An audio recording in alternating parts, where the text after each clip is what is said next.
So what would have killed you if you had been born 200 years ago?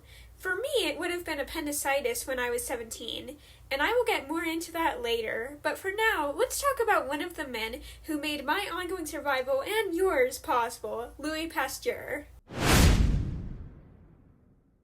Louis Pasteur was a French chemist and microbiologist in the mid-19th century. He was born in Dole, France on December 27, 1822, to Jean-Joseph Pasteur and Jeanne Angélique Roquet. And this is where I need to take a moment to apologize for my pronunciations of everything. And so many words to pronounce. The French pronunciations are so bad, it's making me forget how to pronounce English words. I should have picked an American scientist. I'm just butchering these names. Then in the 1860s, Pasteur began making the scientific breakthroughs that are still so important today.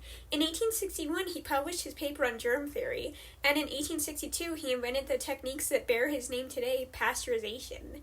Most people nowadays know it for pasteurized milk, but he primarily used it to save France's wine and beer industry. At the time, France had a problem with the fermentation process of wine and beer breeding bad bacteria that made people sick, so he invented the process of pasteurization to kill those bad bacteria. And in 1865, Pasteur went on to save France's silk industry. At the time, silkworms in France were afflicted by silkworm nosema and flacheae, which was spreading outside of France and threatening the silk industry all over Western Europe. Pasteur examined the silkworms and discovered the diseases and found ways to separate infected eggs from healthy ones, and introduced better hygiene techniques in the labs where the worms and moths were being kept. However, his time amongst the silkworms came to an end when several catastrophic events rocked his world. The first was between 1859 and 1866, when 3 of his daughters died of typhoid fever. Then in 1868, Pasteur suffered his first stroke, which left him paralyzed on his left side. But rather than leaving his career, Pasteur pivoted and went on to study more medical aspects of science, and developed vaccines for rabies, anthrax, and foul cholera. And I have to say, finding that out right after I found out how his daughters died, I can only imagine it's like that scene in The Simpsons where Homer goes looking for a peanut and finds $20 and... money can be exchanged for goods and services. I can only imagine Pasteur being like, a preventative treatment for anthrax? I wanted a preventative treatment for typhoid fever. But moving on, Pasteur went on to have another severe stroke in 1894, which would cause his health to decline and ultimately led to his death on September 28, 1895. But today, Louis Pasteur's legacy lives on, not just in the scientific advancements that help save countless lives, but in the hospitals, schools, and countless other institutes that bear his name, and in food preparation process that also bears his name. So what is pasteurization? Well, to understand that, you need to understand germ theory. And to understand germ theory, you need to understand the miasma and spontaneous generation theories. Alright, quick disclaimer that I am not a scientist, but I can try. So, the miasma theory was the idea that illness more or less existed as just clouds in the air, and when your humors were out of balance, the diseases got in, and you had to rebalance your humors, not by laughing, unfortunately, but by, bleeding or neti potting. And the spontaneous generation theory was that living creatures could just spontaneously come into existence.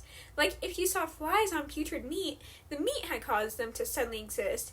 It was only later that people discovered larvae, and germ theory is based around the idea that those theories are bad and wrong and stupid, and stop bloodletting your sick children. It's the theory modern science has, which is that germs are living things capable of invading larger living things and causing illness. And like all living things, they multiply. And if you leave something alone with germs on it long enough, more germs will grow, so you have to use extreme heat or cold or sanitation methods, like hand washing, to kill those germs. I want to just lie down and die. Anyway, pasteurization is the process of killing germs in food by heating it for a short period to kill the germs, then rapidly cooling it. That's it. You make the milk warm and then it doesn't give you E. coli and it lasts longer in your fridge. But the cool thing about pasteurization is that it doesn't just apply to milk. It also works on beer, wine, cheese, yogurt, jam, sauces, flours, egg products, some meat products, and some nuts. Pasteurization plays a big role in reducing food poisoning in almost every aisle of the grocery store, and germ theory takes care of the rest because we know to wash produce and don't eat food off the ground after 5 seconds, or else the germs will get on it and make us sick. So boil your almonds, or leave it to the professionals? So what does Louis Pasteur and his scientific breakthroughs have to do with writing? Well, this goes back to appendicitis and the fact that I just read The Stand. Alright, buckle in, because this is going to be unhinged. It might be so unhinged, I put up the picture they gave me of my rotting appendix if I can find it. Alright, there's a scene in The Stand where someone gets appendicitis and they know they have to perform an appendectomy. And honestly, all things considered, an appendectomy isn't that hard of a surgery.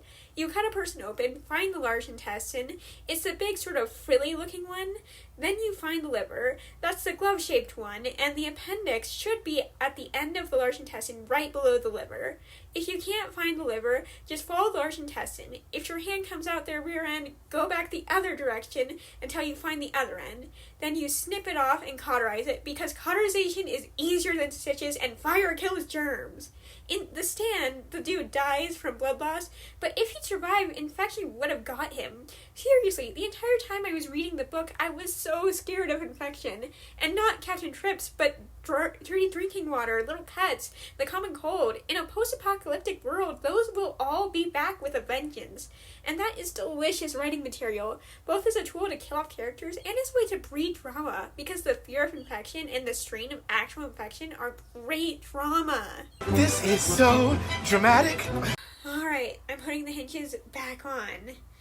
Knowing about Louis Pasteur is important because understanding germ theory is a great way to get almost limitless possibilities to kill off your characters. Plus, Louis Pasteur is just a great character inspiration in and of himself. He was a scientist who loved art. The two are not a binary and shouldn't be treated like they are. Keep that in mind when you're writing your smart guy or your heart. There are many different ways to be smart that will come in handy on many different ways. And it will make your characters more well-rounded and more engaging if you make your smart guy appreciate painting, or your heart is good at math or enjoys doing chemistry.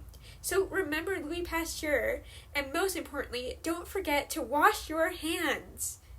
And slightly less important than that, don't forget to read and write. Hey, so I wrote a book and I put it up online. It's a high fantasy story with evil kings and arranged marriages and an Avatar-inspired magic system. And if you find that interesting, you should go to Wattpad or Scribble Hub, where I post a new chapter every Sunday.